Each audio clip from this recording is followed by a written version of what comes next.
শেখ হাসিনার আদেশে আন্দোলনে প্রাণঘাতী অস্ত্র ব্যবহার করে গুলি করা হয়েছিল দাবি করেছে বিবিসি।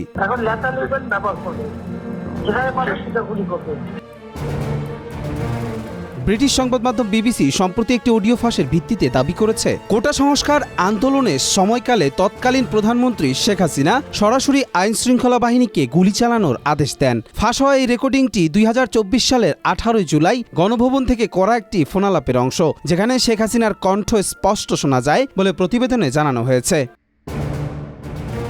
বিবিসির তথ্য অনুযায়ী তিনি বলেছিলেন, আন্দোলনকারীদের দেখামাত্র গুলি করতে হবে। অডিওটির ফরেনসিক বিশ্লেষণ করেছে ইয়ারশট নামের একটি নিরপেক্ষ গবেষণা সংস্থা। তারা নিশ্চিত করেছে রেকর্ডিংটি কোনোভাবে বিকৃত বা সম্পাদিত হয়নি। বাংলাদেশের অপরাধ তদন্ত বিভাগ সিআইডি শেখ হাসিনার কণ্ঠস্বর মিলিয়ে প্রাথমিকভাবে সত্যতা যাচাই করেছেন বলেও সূত্র জানায়। অডিওতে ব্যাকগ্রাউন্ড নয়েজ ও শ্বাস প্রশ্বাসের ছন্দ ও বৈদ্যুতিক ফ্রিকোয়েন্সি বিশ্লেষণে কোনোরূপ জালিয়াতির প্রমাণ পাওয়া যায়নি।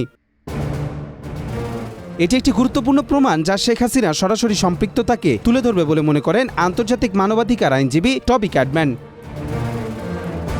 কোটা সংস্কার আন্দোলন চলাকালে কয়েকটি সহিংস ঘটনার দায় সরকারের বিরুদ্ধে ওঠে। এই নতুন অডিও ফাঁস সেই বিতর্ককে নতুন মাত্রা দিয়েছে, যেখানে মানবাধিকার লঙ্ঘনের অভিযোগ আরও জোরালোভাবে সামনে এসেছে।